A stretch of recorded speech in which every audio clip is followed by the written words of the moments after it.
আমরা বলি যখন ডাকি তখন পাই, সেই জন্যই তো দিদিকে চাই, সেই জন্যই তো তৃণমূলকে চাই। আজকে বড় বড় ভাষণ দেওয়ার লোক অনেক বসে আছে, নরেন্দ্র মোদী, অমিত শাহ দিল্লিতে থাকে। আপনার বিপদে, আপনার দুঃখে, আপনার কষ্টে কটা বিজেপি লিডারকে পাশে পান? যখন বন্যা আসে, যখন প্লাবন হয়, যখন ঝঞ্ঝা আসে, যখন তুফান আসে, যখন বৃষ্টি আসে, যখন সব ভেসে যায়, যখন দুর্ভিক্ষ হয়, যখন করোনা হয়, আপনার পাশে কাকে পান? বিজেপির ছোট বড় নেতাদের পান নাকি তৃণমূল কংগ্রেসকে পাশে পান? কাকে পান? তৃণমূলকে পান তো। আমার মায়েরা এখানে বসে আছে, মায়েরা বলুন তো, স্বাস্থ্যসাথী কে দিয়েছে? মোদী। জোরে অন্য পাঠ পড়েছি আমরা, বলি হিন্দু বনেগা না মুসলমান বনেগা, इंसान की औलाद है इंसान बनेगा। তাকে বলবেন যে দিদির শিক্ষায় শিক্ষিত, তার দীক্ষায় দীক্ষিত, একটাই কথা জানি, কে কি বলি আমরা, हिंदू मुस्लिम भाई भाई आपस में रहेंगे, साथ चलेंगे, सिख ईसाई भी साथ चलेंगे, हिंदू मुसलमान भी साथ चलेंगे।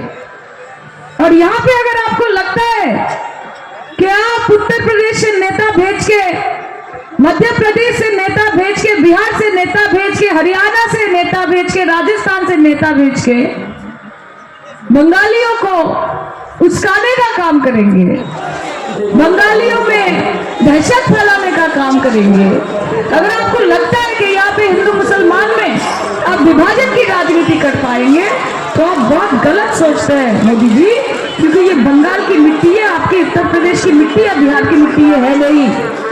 মিড ডে মিলে আমার ছোট ছোট ভাই বোনেরা একটা করে ডিম সেদ্ধ দিত খিচুড়ির সাথে, সেটা বন্ধ করে দিয়েছে।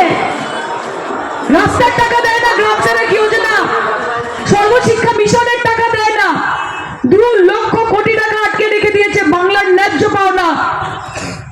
নোট তখনই পাবে যখন बीजेपी के वोट देবে, कि अगर वोट है तो नोट है और वोट नहीं तो नोट नहीं। अरे मोदी जी, आपके इसी पैतरे के लिए बंगाल के लोगों ने एक चीज ठान ली है कि रोशनी चांद से होती है सितारों से नहीं, कि रोशनी चांद से होती है सितारों से नहीं, मोहब्बत दीदी से होती है, किसी शाह या मोदी से नहीं। জীবনে বলেছিল যে সায়নী, একা রাজনীতি হয় না, রাজনীতি সবাইকে নিয়ে হয়, কাউকে বাদ দিয়ে রাজনীতি করবো এই কথা কোনোদিন ভাববে না।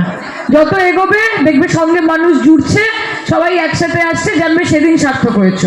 দিয়ে किसी का हक मार के, किसी को दगा दे के, मीर जाफर बन के कभी आप जिंदगी में आगे नहीं बढ़ सकते। हमें तो খেলা, আপনারা খেলবেন তো? দেখুন, বাংলাকে নিয়ে তো অনেক বড় চক্রান্ত হচ্ছে, বুঝতে তো পারছেন। বাংলাকে নিয়ে তো অনেক বড় চক্রান্ত হচ্ছে, বাংলার মানুষকে দেখলে তো গাত্র দেওয়া হচ্ছে। ভারতীয় জনতা পার্টি না, বিজেপি, বাংলা জ্বালাও পার্টি, বিজেপি বাংলা জ্বালাও পার্টি। উদ্দেশ্য কি? মানুষের সাথে মানুষের ভেদাভেদ সৃষ্টি করা। উদ্দেশ্য কি? মানুষ আর মানুষকে লড়িয়ে দেওয়া। উদ্দেশ্য কি? হিন্দু মুসলমান, ইন্ডিয়া পাকিস্তান, শ্মশান কবরস্থান। এছাড়া বিজেপির মুখে আর কোনো কথা নেই। আমরা সবসময় একটা কথা বলেছি যে ধর্মের রাজনীতি করতে মমতা বন্দ্যোপাধ্যায় পশ্চিমবঙ্গে আসেনি, সে সকলকে একসাথে নিয়ে এগোতে বিশ্বাসী। সে হিন্দুর জন্য কাজ করেছে, সে মুসলমানের জন্য কাজ করেছে, সে শিখের জন্য কাজ করেছে, সে খ্রিস্টানের জন্য কাজ করেছে, সে বৌদ্ধর জন্য কাজ করেছে, সে জৈনর জন্য কাজ করেছে।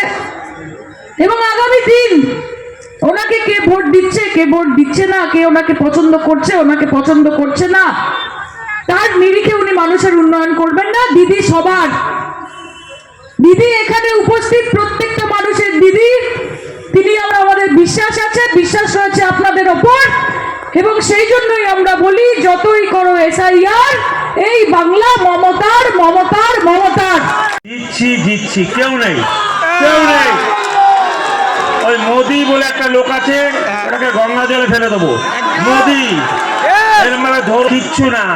মমতা দি আছে, অভিষেক আছে, কেউ পারবে না। এই দুজন মিলে আমাদের একদম বিরাট জয় করে আসো। করবো তো?